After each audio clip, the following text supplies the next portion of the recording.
I didn't say recording session. You are being recorded. I said you were being recorded. Just FYI. All right, I'm sharing. I'm presenting. All right, cool. Those will be really fast. So some quick indications. So common ones, obviously abdominal pain, flank pain, hematuria is a big one, which is really nice because not only looking for like retention to figure out if you need a three-way, but also looking for clot and then stones, masses. Yeah, totally. Dysuria, not looking for like bladder wall thickness, frequency also looking for like overflow incontinence. And then abdominal distension, obviously looking for urinary retention. It's really great for decreased urine output. Again, trying to find that retention. And then acute renal failure. Super helpful to help you beyond just figuring out, is it like post-obstructive process, but also we can do a little bit of volume assessment to figure out, is it pre-renal? And then there's a little bit of a newer application looking at the Doppler, the blood flow of the kidney, to help figure out if it's volume overload causing it. So for anatomy, trying to find my mouse, there you go. So your cortex is the outside. And then normally, I should put the normal on the top, but normally your pelvis is nice and decompressed, right? So it should be like a sink that's always empty. And because it's empty, it should be white. As soon as there's a clog in the sink or some sort of obstruction or drainage issue, right, the urine is going to back up. Urine is fluid. Fluid doesn't absorb sound, and so it's black, right, because it doesn't reflect any echoes. And because of that, you're going to see a distension in the pelvis. So once you start to see black within the pelvis, that's hydro. And we'll talk about the different grades. Normally, the kidney should always be darker than the liver. If it's brighter than the liver, that's going to clue you into some sort of acute or chronic renal disease, depending on the size of the kidney. And then normal kidney, if you like remembering round numbers, like 10 centimeters. Again, will come into play when we're trying to decide chronic versus acute renal failure. The other thing we look at, again, I like nice round numbers. So if you just remember cortical thickness, so from the pyramid to the periphery, it's going to be 1 centimeter. So the size of the kidney becomes important. If it's bright and small, then you're dealing with chronic renal failure. So if you have somebody admitted because their creatinine is 6 and they don't have any baseline labs, and you do your quick POCUS and their kidney's bright and it's less than 12 centimeters, you can say this is all chronic and it's nothing new. If their creatinine 6 and their kidney is, say, 10 centimeters and it's bright, well, now it's going to be like ATN. It can be like a nephritis. So now you're looking into something more of an acute process. And then this becomes important when we're trying to decide moderate hydro versus severe. So when you hit severe, what happens is the pressure of the backup of urine into the pyramids is going to flatten that cortex, and so you get cortical thinning. So just like with any POCUS thing, right, it's always, we're asking simple yes/no questions. So the first one we're asking, right, is there hydronephrosis? So is there any sort of ureteral obstruction that's causing hydroureter or hydronephrosis or ureter nephrosis, right? The next one, you're looking for urinary retention. So what's their bladder volume? Best way to do it is have them go pee and then check, or you can check first, have them pee into something that we can measure. And then just assess what your number was and then how much they peed. You can do it that way too. Another really easy one is there Foley catheter functioning, right?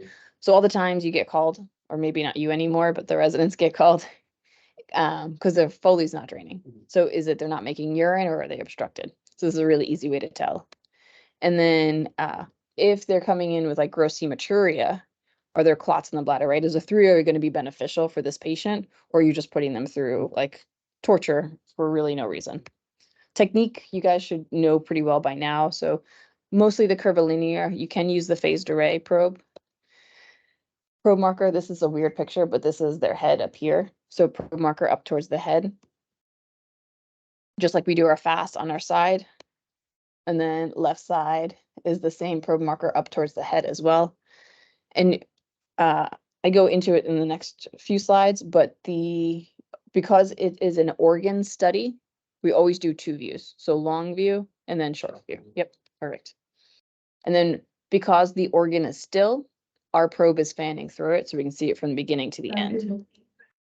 So this is nice normal. And then again, we talked about the pyramids here, sorry, the pelvis. You're going to have your pyramids, and we'll go through for pitfalls of hydro, but prominent pyramids is not hydronephrosis. That's just like well hydrated or like a great functioning kidney. And then it starts with your major calyces are out here, and then the minor are the ones that kind of drain the pyramid. Comes important when we figure out the degree of hydro. And then you have short axis. My personal favorite is really short axis for hydronephrosis, because when you're in long, you can be a little bit off axis and have a hard time finding like the true center of the pelvis. But in short, I can see the center of that pelvis really nicely, and it's easier for my eyes to find if there's hydro or not. So same thing here. So there's this awesome guy, if you are on Twitter or X now, I guess his name is POCUS, who is a very prolific Twitterer of point-of-care ultrasound. He's a nephrologist. And so this was his acronym that he came up with, which he calls seconds. So when you're evaluating the kidney, the first thing he looks at is the parenchymal thickness. So how thick is the kidney? Yep. And then the size. The next one is, what is it compared to the liver? So is it brighter, which is abnormal, or is it darker, which is normal? Then the collecting system, so looking for hydronephrosis, the outline, seeing if there's anything disrupting it. So that would be like cysts or masses. N is a little bit of a stretch with your notable lesions, but again, looking for stones or cysts. D is Doppler, so just reminding you to put color flow on it.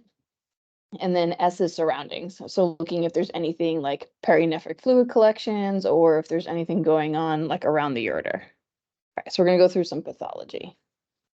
So this is a simple cyst. I'm sure you've seen and found lots of these. More than 50% of the population has it.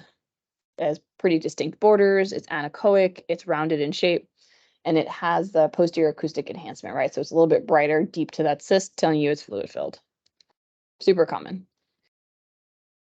No matter the size of the cyst, as long as there's nothing within it, no septations, not malignant. The moment you start getting more than like 2 or 3 septations, your chances of malignancy start to increase. And then as soon as you get to some solid component of it, then it's like 100% malignant. So this is an example of renal cell carcinoma, and it's a little bit hard to appreciate. But as we kind of fan through it, you can start to appreciate that you can see that there's a little bit of an outline here of something. And it's kind of like pushing the like the kidney, like up. And then there's this weird, like cystic fluid filled structure there. And it doesn't match the outline of the kidney. It's kind of like, you can see there's like a definite, like a different echo texture. Again, ultrasound is not good for kidney cancers because most of them are solid. It's very difficult to see. But that's kind of like a example. It's a good example. So irregular in shape, indistinct borders, poorly defined tissue interference, and then they have that mixed echogenicity. So kind of bright, dark, fluid-filled stuff. So that was this patient's CAT scan. And then this was their renal cell carcinoma. This was actually a trauma patient that came in after a car accident, and that was their FAST exam. He did not know he had renal cell carcinoma. And then the resident had flipped through and was like, something's funky on that kidney. And then they did the CT and they found his cancer. So here's another one. So again, here's your kidney. And then if you look at the surrounding part of it, you can see there's something really bizarro down here. So their CAT scan and even radiology didn't quite know what it was. They just read it as a retropharyngeal fibrosing mass, like clinically correlate. This is a nice example of looking for subcapsular collections. So this was a subcapsular hematoma. Atraumatic. It was an elderly gentleman actually came in from the office because he had a drop in his hemoglobin and increase in his creatinine. He had no pain, no symptoms. We were actually just doing educational scanning, and they were like, "Oh, just go scan this guy. He's got some renal failure for some unknown reason." And then this is what we found, and I was like, "That's weird. I don't know what that is." And so radiology was like, "That's a subcapsular hematoma." Why he had it, I have no idea. I was convinced the guy had TTP. Hematoma can cause like aching. I mean, it's usually outside. It was weird, yeah. I'm not sure, but this was, I don't know if this, like, I wouldn't expect that to cause a drop in your hemoglobin for the amount of, Exactly. but something weird. So this is another pathology. If you notice, like, here's your pyramids. This is the cortex. And normally the pyramids are black, right? Because they're usually making urine and they're filled with a little bit of pee. And this person and this person too, their pyramids are all calcium filled. So both of these are like the medullary sponge kidney. So these are your nephrocalcinosis. Here's another example where we talk about looking like at the inside of the kidney. You can see it's kind of dark, but there's this well circumscribed hyperechoic area. So this is an angiomyolipoma. So this most common benign, like fatty tumor in the kidney. Apparently these can bleed and actually can get really sick because they can bleed a lot. Sometimes you will have an ectopically placed kidney. So it just doesn't, when they do the embryologic development, right, the kidney doesn't get dragged up and it ends up staying next to the bladder. So sometimes if you can't find a kidney, no matter how hard you're trying, if you jump down into the bladder, sometimes you'll find a pelvic kidney. So this is their bladder right here, and then there's their kidney. And then pelvic, this is also a pelvic kidney, have a high rate of becoming polycystic. So you can tell that this is not hydronephrosis, because if you notice each cyst, it's like an island of its own, right? They don't connect together, whereas hydro it should. So if they're like independent little islands, then it's just cysts. Okay, so hydronephrosis. So here you can see, right, even though that there's kind of anechoic, fluid-filled, rounded structures, you can see that they kind of all communicate together into the pelvis. So there's a couple different grading systems. I use the mild, moderate, severe grading system. So mild is just essentially that little bit of backup into the pelvis. You can get mild if you have some urinary retention, if you pregnant, if you have to pee really, really badly, you can get a little bit of mild. It doesn't necessarily always mean pathologic. Moderate, and then there's mild to moderate, which is kind of like when you're straddling here. And then you get a little bit past the pelvis and you're getting up into the major calyces. And then again, this is more of a degree of moderate, again, getting up into the calyces. And then once you start getting into the major and minor calyces, the pressure starts to develop over time from like a chronic obstruction that's been going on for a little bit. And then you get cortical thinning. So now you have severe. So the only difference between these two is really the cortical thickness. This one is not an acute process. This has been going on for a while. So here's normal, right? No hydro. And then we'll talk about some pitfalls for hydro. But trust me when I say there's no hydro in this kidney. And then here we can see that, yep. And then the other thing to notice when we look at the pelvis in mild hydro, it's a little bit irregular looking. So it's not like perfectly rounded or anything. Then we get to moderate, again, this they call that the bear claw sign. So you can see the up into the pelvis and then to the major calyces and starting to get up into the minors as well. And then severe. Severe is actually disorienting when you find it on ultrasound because a lot of times all you see is just like black and these weird like cystic looking things and you're like, what am I looking at? Like takes a couple of seconds to like get your bearings if you're not expecting it. Hydroureter is just you're going to see a distended ureter. So you'll see that potentially with like early stones. And then you can get hydronephroureter. So you get the dilated ureter up into the hydronephrosis.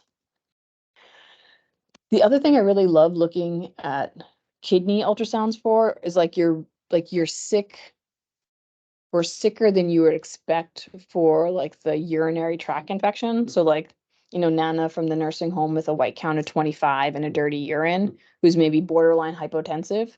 maybe she has an obstructed stone or she's got some like pus in the kidney, so pyonephrosis, just kind of suggesting maybe it's a little bit more complicated UTI than we were expecting. And you can notice that the material in the collecting system, it's like dirty looking and it's like sludgy, right? It looks like sludge in the gallbladder. Pyelonephritis, you can see on ultrasound, it's very clinically correlated. So it's hard to just say it without knowing any history about the patient. But just like on CAT scan, how you get those striated nephrograms with IV contrast, it's the same thing here, where you get these areas of like dark and then bright, and then dark and then bright. So you get these sort of interspersed. Here's another example. There's like bright over here, and then it's like dark over here. So another example of some pyelonephritis. Here's another one. This was much more milder, but you can see that there's a little bit of bright spot there, and then it's like a little bit darker next to it. All right. Stones, just like gallstones. So you're going to see bright white with a shadow. If you throw color flow on it, it'll light up and you just call the twinkle sign. I'm just going to pause this video because this is a little crazy fast and hard to orient through it. So they're showing you a kidney here in long axis, and you can see degree of hydronephrosis into hydroureter. And then they come down to the bladder. And then here you can see this is the bladder and long axis. And here is actually the dilated ureter. And then if your eyes track down, you can see that shadowing. And right here's the shadow. And then right here's their ureteral stone. And then if you put color flow on it, what happens with color flow is it makes the sound beams make the stone vibrate back and forth. And so it picks it up as motion as flow. And so you get the stone does this we call twinkle artifact. So it gets this kind of like bright white, not bright white, but like a mosaic kind of appearance to it. And then you can see, so if you're not sure if something's a stone, you can throw color flow on it. It's a nice like way to check. Here's another example. So this is an intra-renal stone. So it's kind of bright white. You can see a shadow down here and then the twinkling. You don't do much, you don't do any outpatient stuff, right? You're purely hospitalist. Okay. You can integrate your POCUS exam into your pretest probability for like stone. And so if there's like a low, if they have like, you take this thing called the stone score, basically just stratify them based on their symptoms. You do your POCUS exam, and if there's no hydro, it's low risk for a stone, and you should get like an IV contrast study because it could be like renal infarct or something else. If they are like intermediate risk and they have hydro, then they're more likely to be a stone, so you can get a non-con CT. It's kind of just a way to classify it. All right, so some quick tips. Rotate your probe just to get around those rib shadows. Make sure you're going completely through the kidney.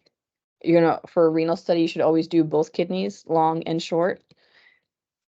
If you need to, you can turn the patient or prone them a little bit, so you scan from the back to get the bowel gas out of your way. On the right side, you can go up a little bit higher and use your liver as your window. All right, so quick traps. Kind of talked about this one already. This is a polycystic kidney, and you can notice how each kind of island is sort of separate as opposed to your hydro with connected. Yep.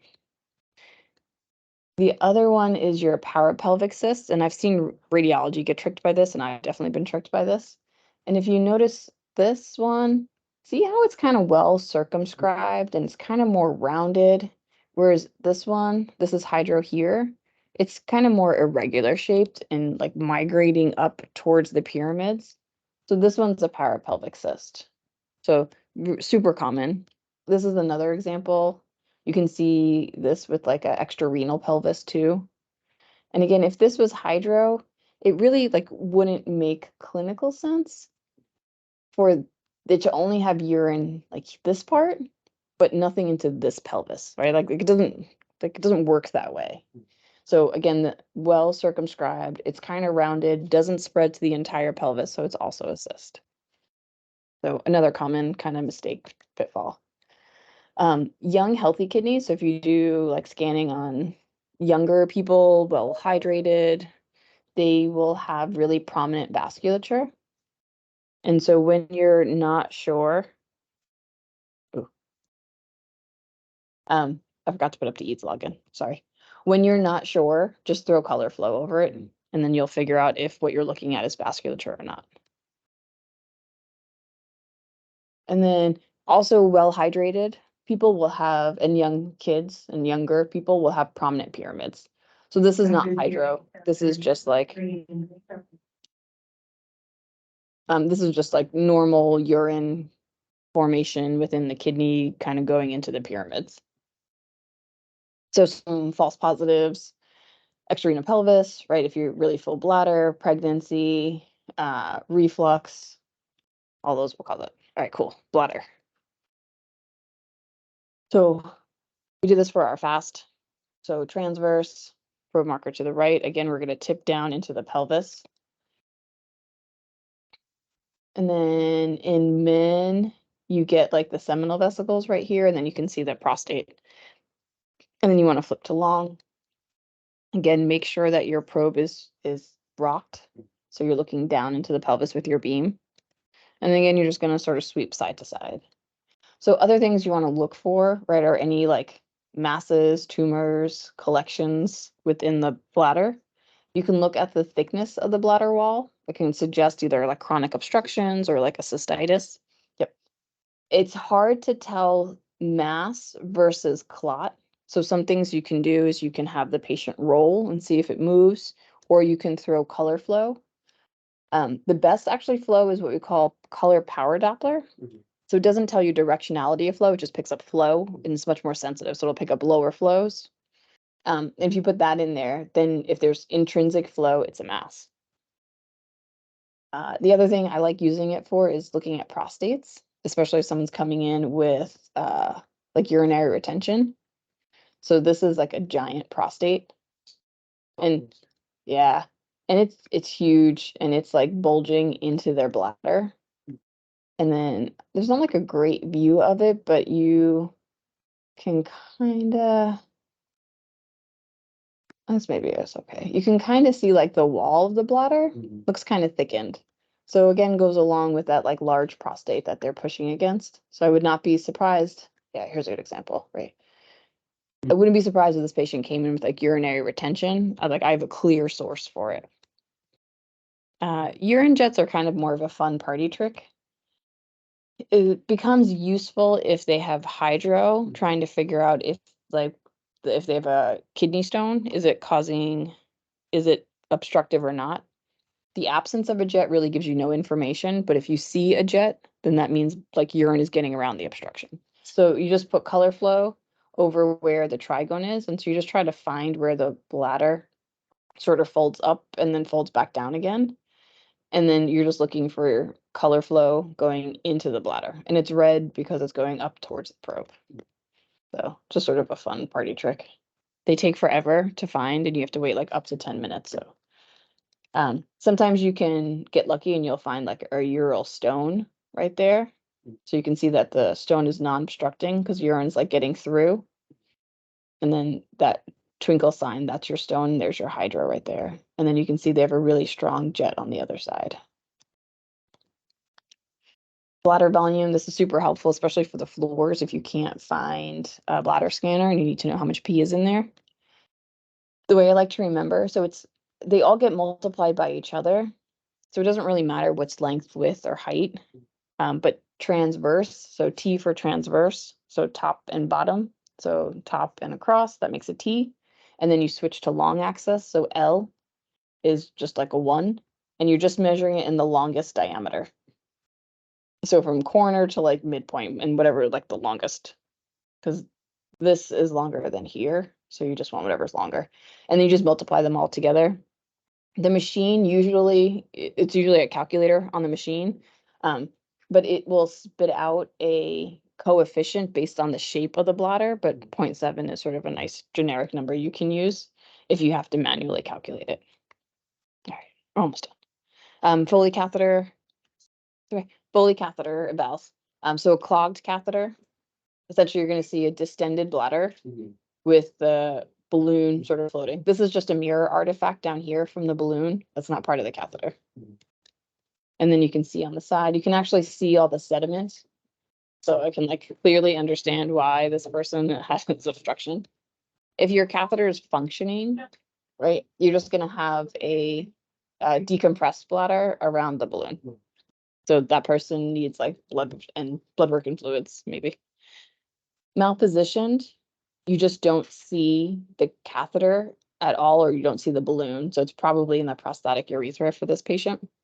You can also, especially if there's like a difficult Foley placement, you can ultrasound them real time as they're putting the Foley in and wait until you actually see it come in to blow up the balloon, make sure that you're in the right spot. So chronic kidney failure, we kind of talked about. Kidney's tiny and brighter than the liver. Yep. So for acute kidney injury, there's they call it now hemodynamic. So it's like pre-renal or post, like not post-obstructive, like cardiorenal syndrome, like volume overload. Yeah. So for your obstructive, most common in the community and admitted non-ICU patients. Most ICU patients get a Foley. That's why like you're not going to find it there.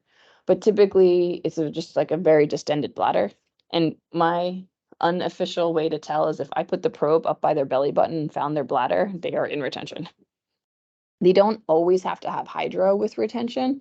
This just goes to sort of how long they've been in retention for. Intrinsic, we talked about this, right? So it's going to get brighter, but the kidney size stays the same. So this was ATN. So again, you can see that the kidney now, it's almost the same echogenicity as the liver, a little bit brighter, but its normal length is 1.2 or 11, sorry, centimeters. And then this was lupus nephritis, again, much brighter than your liver. So when you get the hemodynamic, right, it's the volume overload or the pre-renal like azotemia where you're super dehydrated. So you can figure it out by looking at the Doppler flow of the kidney. So essentially you put your color flow on and you want to use the vessels that are not at the center coming in, but the more peripheral branches. So either your segmental or interlobar veins. And this caliper is not in the right spot, but it should be like over here. And then because the kidney is a low resistance organ, it should have continuous blood exiting, continuous going in, right? So this should never touch the baseline. Anytime it touches the baseline, that means there's an interruption in the blood flow. And then there should be continuous outflow. So the vein should always be draining the blood out of the kidney. As you start to get more congested, what happens is you start to get interruptions in the venous flow. Yep. And so if you have one, so you see how it like touches the baseline? Sorry, I'll be done in like just a few minutes.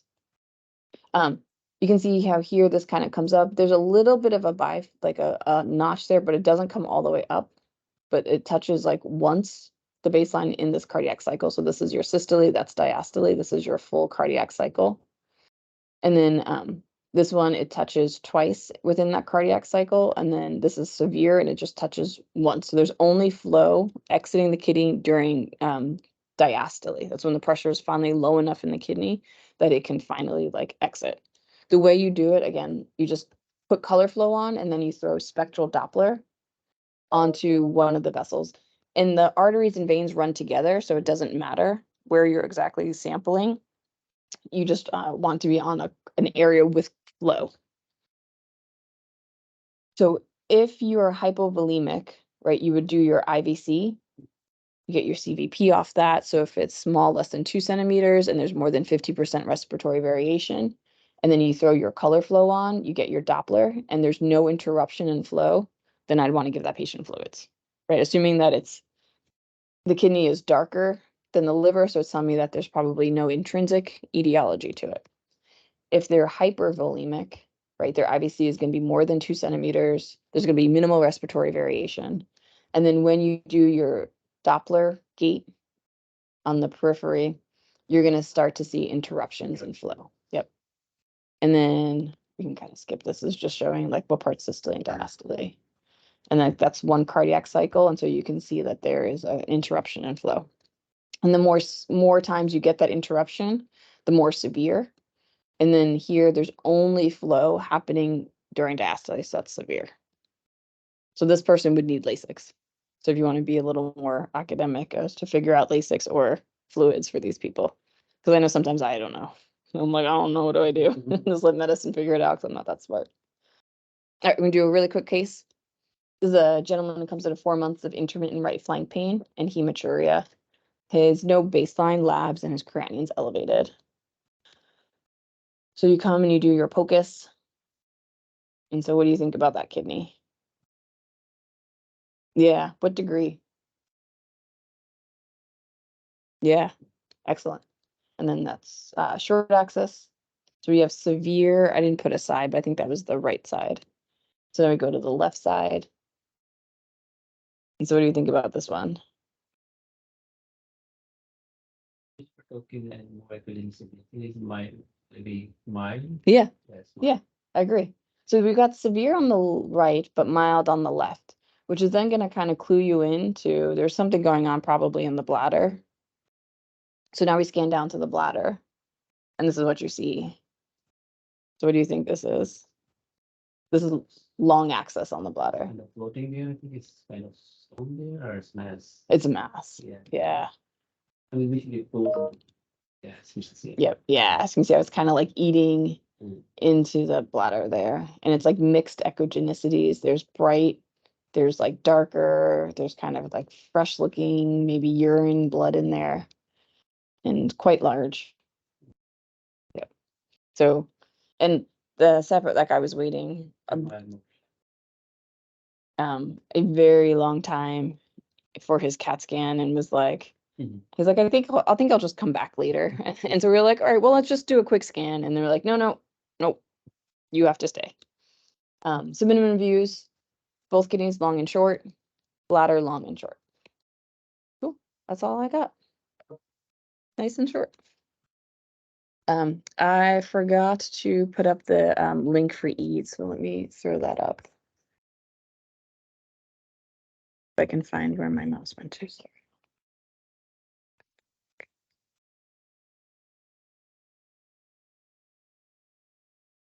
Melissa, thanks for the reminder for the EADS thing. Give me 2 seconds so I can find it. Yeah, no problem. I didn't want to interrupt, but I was looking for it on the emails. No, I think I might have forgotten to make it. This is what happens when you try to multitask.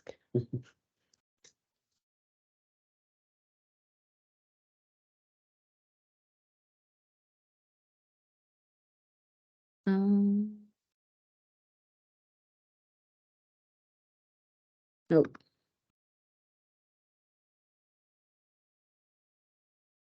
All right. I think I forgot to make it. I will make it and I will post it in the Teams channel and I'll just send it out to the email and I'll just try to open the date for like today into tomorrow. Okay, sounds good. All right, cool. All right. Have a good one. Have a good night, everyone. Bye. Bye. Thanks so much.